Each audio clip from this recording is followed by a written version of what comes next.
1 मई से 18 प्लस को corona vaccination. Vaccination के लिए आज से रजिस्ट्रेशन। आरोग्य सेतु ऐप या कोविन पोर्टल पर करें रजिस्ट्रेशन। वैक्सीन से हारेगा कोरोना। देश में करीब 60 करोड़ लोगों को लगेगा टीका।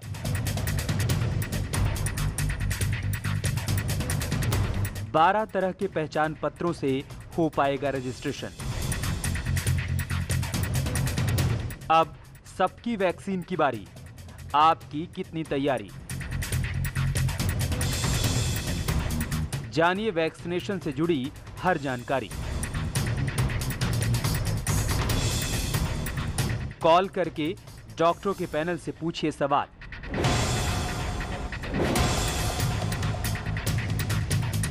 वैक्सीन से जुड़े हर सवाल का जवाब मिलेगा लाइव।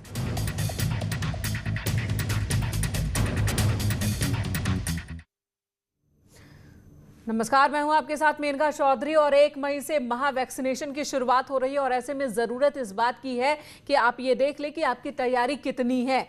आज से देश भर में 18 साल से उम्र से ज्यादा के जो लोग हैं उनके लिए टीकाकरण के लिए रजिस्ट्रेशन की प्रक्रिया शुरू हो जाएगी और इसके लिए 18 से 44 साल की उम्र के लोगों को ऑनलाइन रजिस्ट्रेशन कराना होगा। बताया ये जा रहा है कि शाम 4 बजे से रजिस्ट्रेशन की शुरुआत होगी। कोरोना वैक्सीन के लिए आज से ऑनलाइन रजिस्ट्रेशन कराना होगा और रजिस्ट्रेशन करने के लिए कोविन पोर्टल या फिर आरोग्य सेतु ऐप का इस्तेमाल आप कर सकते हैं। और आज इसी पर विस्तार से बात करने के लिए हमारे साथ वरिष्ठ डॉक्टर्स का एक पैनल मौजूद है जो हमें कोरोना वैक्सीनेशन को लेकर हर वो जानकारी देंगे जो आप जानना चाहते हैं। आपके मन में जितने भी सवाल हो आप वो सवाल एक कॉल के जरिए हम तक पहुंचाइए, हमारे डॉक्टर्स तक पहुंचाइए, जिसका जवाब आपको मिलेगा।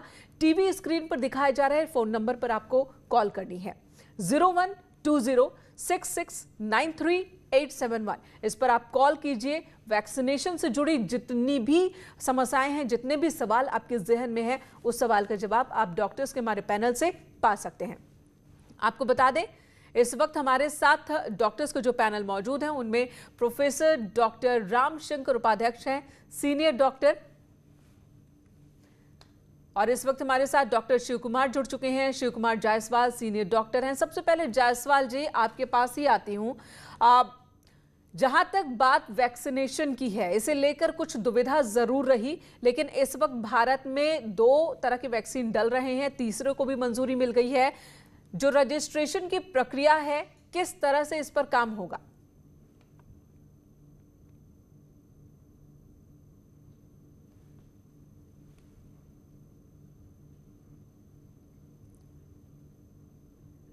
शिव कुमार जी, क्या आपको आवाज मिल रही है मेरी? माननीय नरेंद्र जी को धन्यवाद। हाँ, मेरी आवाज आ रही है। बिल्कुल जी, कहिए।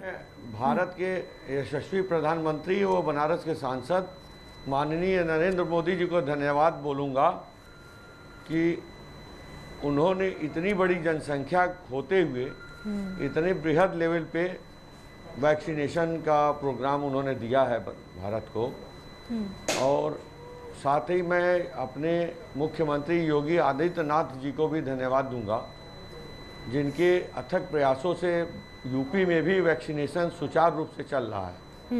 और मैं अपने यहाँ प्रशासनिक अधिकारी वाराणसी के सभी डीएम और कमिश्नर साहब, वो प्रशासन से लगे हुए सारे पुलिस से लेके सारे प्रशासनिक अधिकारियों का भी धन्यवाद करूँगा जिनके अथक प्रयास से बनारस में भी सुचारू रूप से वैक्सीनेशन चल रहा है। जी शिव कुमार जी, 18 साल से ऊपर के लोगों को भी अब 1 मई से टीकाकरण शुरू हो जाएगा। उनके बारे में भी आपसे जानेंगे कि किस तरह का उत्साह वैक्सीनेशन को लेकर आपको लोगों के मन में देखने को मिल रहा है। ये बहुत बढ़िया कार्यक्रम है। 18 वर्ष से ऊपर के लोगों को वैक्सीन लगने से ये फ़ायदा है कि ग्रास लेवल पे कवरेज हो जाएगा कोविड के अगेंस्ट। वैक्सीनेशन लगने से जो डर भय पब्लिक में है कोविड का, वो बहुत हद तक कंट्रोल हो जाएगा। क्योंकि वैक्सीन लगने से ये एंटीजन होते हैं जो कि बॉडी में इंट्रोड्यूस कराया जाता है, बॉडी में कोविड के अगेंस्ट प्रतिरोधक क्षमता बढ़ाने के लिए, जिससे भविष्य में अगर कभी कोविड के वायरस अगर बॉडी के टच में भी आए तो इनका जो रूप है या जो ये वायरस अटैक करते हैं वो बहुत कम हो जाता है, जो उसका असर कम हो जाता है। जी शिव कुमार जी बने रहे हमारे साथ। 18 वर्ष से ऊपर के लोगों को भी लग जाए, ठीक है। हाँ। और हमारे दर्शकों से अपील है कि अगर कोई दुविधा मन में अब भी वैक्सीनेशन को लेकर है या फिर रजिस्ट्रेशन कैसे कराना है ये सवाल जहन में है, तो आप इस फोन नंबर पर डायल कीजिए और डॉक्टर से सीधे जवाब पाइए। प्रोफेसर डॉक्टर रामशंकर उपाध्यक्ष भी हमारे साथ जुड़ गए हैं। हमारे साथ सीनियर डॉक्टर MC मिश्रा साहब भी जुड़े हुए हैं, एम्स के पूर्व डायरेक्टर हैं। MC मिश्रा जी, आपसे जानना चाहूंगी, बहुत बड़ा वैक्सीनेशन ड्राइव है ये, बहुत बड़ा, 60 करोड़ की आबादी जिसे वैक्सीनेट किया जाना है, और जिस रफ्तार से इस वक्त वैक्सीनेशन ड्राइव चल रहा है इस पर आप क्या कहेंगे?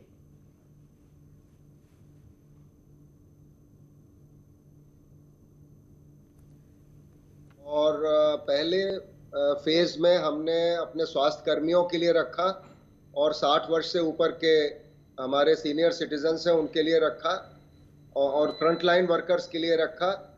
और उसमें जो हमारा टीकाकरण का जो लक्ष्य हमारा 50% पूरा हुआ केवल, जो ठीक होना 3 करोड़ लोगों को लगनी थी। उसके बाद 1 मार्च से 45 वर्ष से ऊपर के कोमॉर्बिडिटी वालों को शुरू हुआ और 60 वर्ष से ऊपर वालों को शुरू हुआ।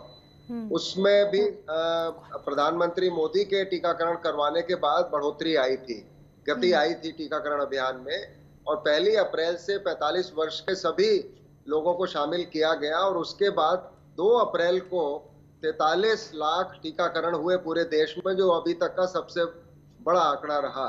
हम ये चाहेंगे कि अब मई के महीने में हमें प्रतिदिन लगभग इतने ही 50 लाख टीकाकरण अगर रोज होते जाए और 15 मई से वो अगर 1 करोड़ पहुंच जाए या 80 लाख पहुंच जाए, हमारी क्षमता करीब है वैक्सीन की भारत की।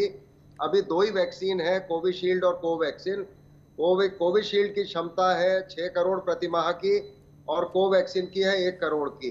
तो मैं ये समझता हूं कि अगर हम 7 करोड़ का आंकड़ा भी मई में पूरा कर लें तो ये एक बहुत अच्छी उपलब्धि हो जाएगी। और जैसे ही स्पुतनिक आ जाए और जॉनसन की वैक्सीन को अप्रूवल मिल जाए, वो भी कुछ डोज दे दें, इसके बाद हमारी जाइडस कैडिला भी लॉन्च हो सकती है मई जून में। तो जुलाई से हमारे टीकाकरण के अभियान में बहुत गति आने की संभावना है। और उम्मीद हम यही करते हैं कि जो 60 करोड़ या 70 करोड़ की जनसंख्या को कवर करने की बात है और उससे भी ज्यादा, तो हम अक्टूबर-नवंबर तक कर लें उसको, क्योंकि टीकाकरण ही एकमात्र ऐसा उपाय है जिससे इस संक्रमण की गति को रोका जा सकता है और जो हमारी संक्रमण की तीसरी लहर या चौथी लहर आने से बचा जा सकता है, वो बड़े स्केल पर टीकाकरण से ही संभव होगा। बिल्कुल, लेकिन आप बता रहे हैं कि अक्टूबर नवंबर तक का वक्त लग सकता है इस वक्त जिस रफ्तार से ये ड्राइव चल रहा है। डॉक्टर रामशंकर उपाध्यक्ष जी, आपसे जानना चाहूंगी कि किस तरह का असर वैक्सीनेशन का देखने को मिल रहा है जो कोविड मरीज हैं उनके ऊपर। एक बहुत बड़ा सवाल लोगों के मन में, जहन में पहले था कि अगर हमने वैक्सीन ले ली, वैक्सीन की दोनों डोज ले ली तो कोरोना नहीं होगा। अब बहुत हद तक ये बात क्लियर हो गई कि वैक्सीन लेने का मतलब ये नहीं कि आप संक्रमित नहीं होंगे, लेकिन उसका असर कम होगा। तो किस तरह से ये असरदार साबित हो रहा है?